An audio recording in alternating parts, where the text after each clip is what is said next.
Russia ব্যবসায়িক ফোরামে ভারতের পররাষ্ট্রমন্ত্রীর বক্তব্য। মুম্বাই, 11 নভেম্বর 2024।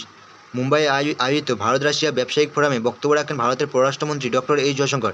ফোরামে প্রথম ডেপুটি প্রধানমন্ত্রী ডেনিস মান্তুরভ এবং মন্ত্রী সের্গেই চেরেমিনসহ উপস্থিত ছিলেন রাশিয়া ও ভারতের ব্যবসায়িক এবং কূটনৈতিক প্রতিনিধিরা। বাণিজ্যে নতুন দিগন্ত উন্মোচন। এই ফোরামের উদ্দেশ্য ছিল ভারত ও রাশিয়ার মধ্যে ব্যবসায়িক সুযোগ বৃদ্ধির পথে নতুন দিক নির্দেশনা প্রদান। ডক্টর জয়শঙ্কর উল্লেখ করেন, ভারত রাশিয়া ব্যবসা বাণিজ্যে এই উদ্যোগ দুই দেশের নেতাদের নির্দেশনার ফল। পাশাপাশি বর্তমান বৈশ্বিক প্রেক্ষাপট পরিপ্রেক্ষিতে তুলে ধরে তিনি বলেন, বিশ্ব আজ বহুমেরুর দিকে অগ্রসর হচ্ছে। এই পরিস্থিতিতে ভারত রাশিয়া বন্ধুত্বপূর্ণ সম্পর্ক এবং অর্থনৈতিক সহযোগিতা আরও গভীর হতে পারে।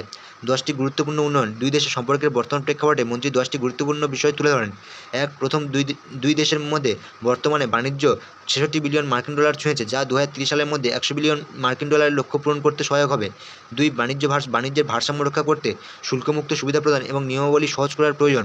3, ইন্দো ইউরেশিয়ান অর্থনৈতিক ইউনিয়নের বাণিজ্য আলোচনার গুরুত্ব। 4, প্রথম দ্বিপাক্ষিক বিনিয়োগ ফোরাম 2024 সালের এপ্রিল মাসে মস্কোতে অনুষ্ঠিত হয়। 5, 2024-29 সালের জন্য রাশিয়ান ফার ইস্টে সহযোগিতা বাড়ানোর জন্য একটি চুক্তি স্বাক্ষরিত হয়েছে।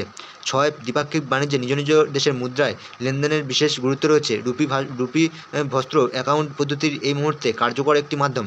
7, দুই দেশের কাস্টমস কর্তৃপক্ষের মধ্যে একটি চুক্তি বাণিজ্যের গতিশীলতা বাড়াতে সহায়ক হয়েছে। 8, বাণিজ্যিক সংযোগের জন্য INSTC চেন্নাই ভ্লাদিভস্টক করিডোর এবং নর্দার্ন মেরিটাইম রুট এর উপর দিয়ে বিশেষ গুরুত্ব আরোপ। 9, মেক ইন ইন্ডিয়া প্রোগ্রামকে রাশিয়ার সমর্থন ভারত রাশিয়ার সহযোগিতাকে আরও গভীর করবে।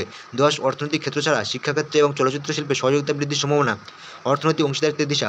মন্ত্রী উল্লেখ করেন, ভারত রাশিয়া দীর্ঘমেয়াদী সম্পর্ক গড়ে তুলতে ইচ্ছুক, বিশেষত তেল, গ্যাস, ইউরেনিয়াম ও সার শিল্পে। উভয় দেশের কর্মশক্তি ও বাজারের সামঞ্জস্য রেখে একটি শক্তিশালী অর্থনৈতিক ভিত্তি গড়ে তোলার উপর জোর দেন তিনি।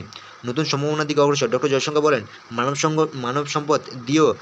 সম্পদ নিয়েও ভারত ও রাশিয়া পারস্পরিক সহযোগিতার ভিত্তিতে নতুন দিক উন্মোচন করতে পারে। আগামীকাল দিল্লিতে ভারত রাশিয়া আন্তঃসরকারি কমিশন সভা অনুষ্ঠিত হবে, যেখানে এই ফোরামের আলোচনাগুলোকে নীতি নির্ধারক হিসেবে বিবেচনা আনা হবে।